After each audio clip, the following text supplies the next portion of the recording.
I'm a dedicated donor to parents of Black children, and I intend to stay that way and to rally my family and friends to do the same because that's how much I believe in it. This is not lip service for me because I know that mental health is very important for all of us. I want to know that everybody has access to mental health supports. Whatever people can give, whether it's $10 or it's $5, whatever people can do, it's going to collectively make a difference.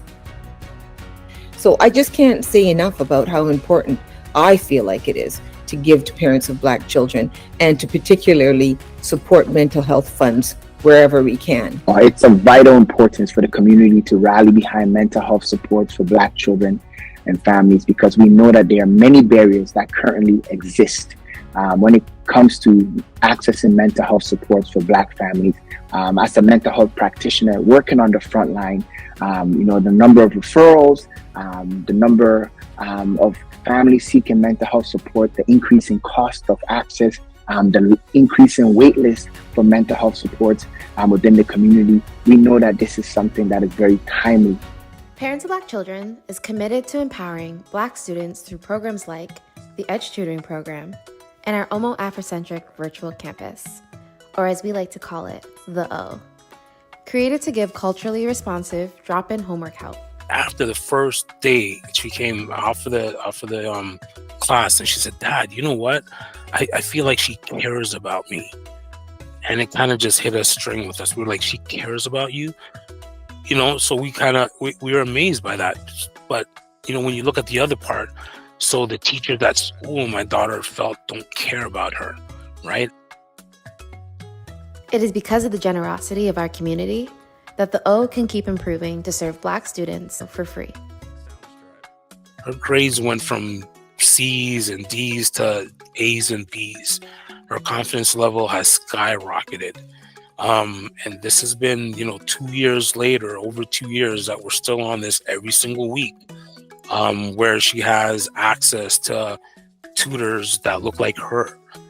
Over 90% of our students' parents reported improved engagement and learning while using PoBC's educational initiatives.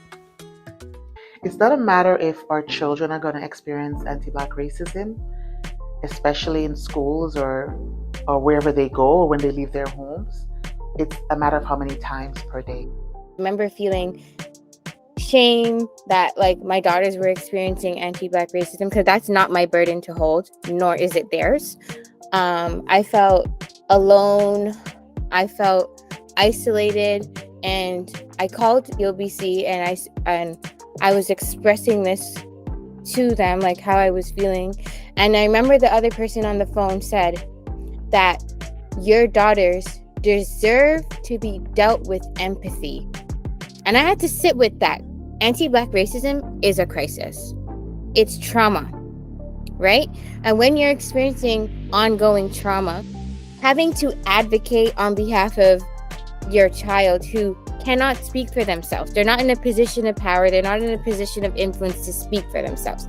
So as the parent, you have to be their voice. You have to amplify their voice because dominant society, these school systems do not value, they don't recognize our children's voices. Xavier and Charlene, PoBC in general, because there's so much work that goes into it behind the scenes, did a phenomenal job supporting my family through that. And I will profoundly be grateful for PoBC. I really felt alone, and when I would speak with and work with alongside PoBC, I didn't feel alone. My children's experiences, my family experiences were validated.